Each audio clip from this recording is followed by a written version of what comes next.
there's definitely something that stings. These backpacks belong to Malaz and Masa, 7-year-old twins from Duma. They're a little shy, hesitant. We smelled something, Malaz says. Their mother Nur tells us they remember everything vividly. They were hiding in a basement when the alleged chemical weapons attack in Duma took place. They could barely breathe. She felt her body go limp. She clawed her way up, dragging her daughters.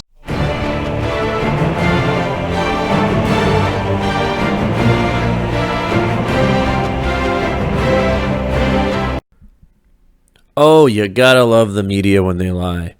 So sarin gas goes off, and they were completely capable of just smelling the backpack without any consequences. Oof. But you know what? Most Americans are not paying attention to the facts about what's really going on. So here we're going to explain to you why the Syrian gas attacks were staged, why it was a false flag, and then I'm going to show you the evidence. By the Gray Zone did a report. Aaron and Matei broke it down and ended up having to go to the United Nations to testify about the OPCW scandal. So the first thing I'm going to show you is the CDC's guidelines to being exposed to sarin gas. And here's what it says. Recovery from sarin exposure is possible with treatment, but to be effective, the antidotes available must be used quickly. Therefore, the best thing to do is avoid exposure. All right. So leave the area where the sarin was released and get to fresh air. Quickly moving to an area where the fresh air is available is highly effective in reducing the possibility of death and exposure to sarin vapor. If the sarin gas release was outdoors, move away from the area where the sarin was released. Go to the highest ground possible because sarin is heavier than air and will sink to low-lying areas, which if you look at the geographic map of the attack, that's pretty much a low-lying area. If the sarin release was indoors, get out of the building. If people think they may have been exposed, they should remove their clothing, rapidly wash their entire body with soap and water, and get medical care as quickly as possible. Removing and disposing of clothing. Quickly take off clothing that has a liquid sarin on it. Any clothing that has to be pulled over the head should be cut off the body instead of pulling over the head. If possible, seal the clothing in a plastic bag, then seal the first plastic bag in a second plastic bag. Removing and sealing clothing in this way will help protect people from any chemicals that might be on their clothes. If clothes are placed in plastic bags, inform either the local or state health department or emergency personnel upon their arrival. Do not handle the plastic bags. If helping other people remove their clothing, try to avoid touching any contaminated areas and remove the clothing as quickly as possible. Funny. CDC has its own guidelines. However, the reporter doesn't. She walks up to the supposedly contaminated backpack, takes a good sniff. Nothing happens. She is good. In fact, stays on scene the whole time for hours on end, reporting and making things up about the whole Syrian gas attack. In truth, it was just a bomb that went off. That's not good either, but it wasn't a chemical attack. The reason they do this is to get us into another war and deplete our resources some more. And they're already struggling country that can't even take care of its own homeless and take care of its own infrastructure. So here we're going to move on to the Gray Zone with Aaron Matei's testimony. And we're going to go through the bullet points. I'm not going to read the whole thing. I will put it in the description, but I'm going to read a good portion of it. So here we go. The investigators' initial report, which was due for imminent publication, was secretively re-edited to reproduce a version that sharply deviated from the original. Both versions, the original and the altered report, have been published by WikiLeaks. Comparing both reports, we see that the key facts were removed or misrepresented. Conclusions were also rewritten to support the allegations that a chlorine gas attack had occurred in Duma. Yet the team's initial original report did not conclude that the chemical attack occurred. In fact, the report had presented the possibility that victims of Duma were killed in an incident that was not chemical related. Though understated, the reader could easily infer that the militants who controlled Duma at the time had staged the scene and make it falsely appear that a chemical attack had occurred.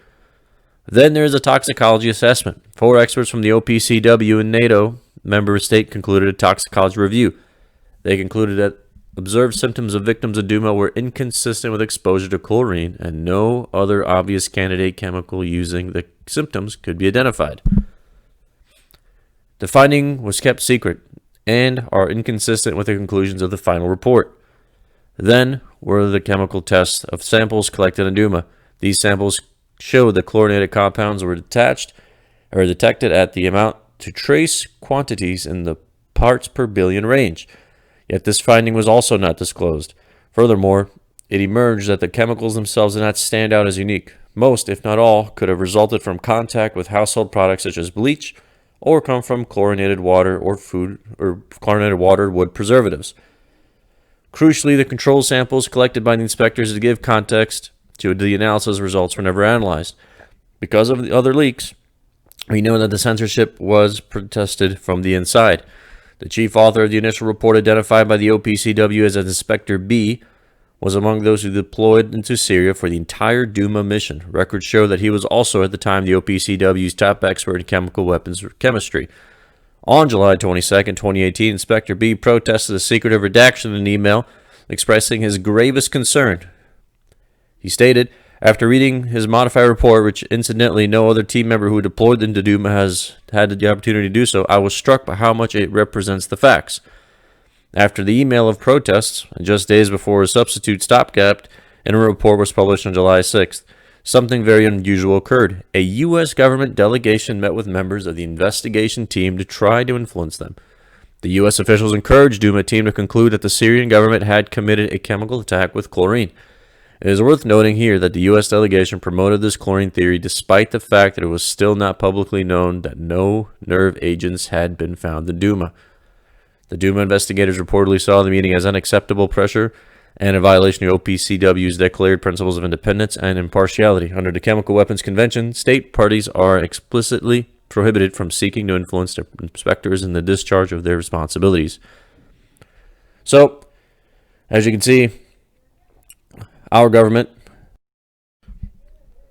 it's interesting to the depths that we go to lie to the public to get them to do what we need them to do. And it's sad.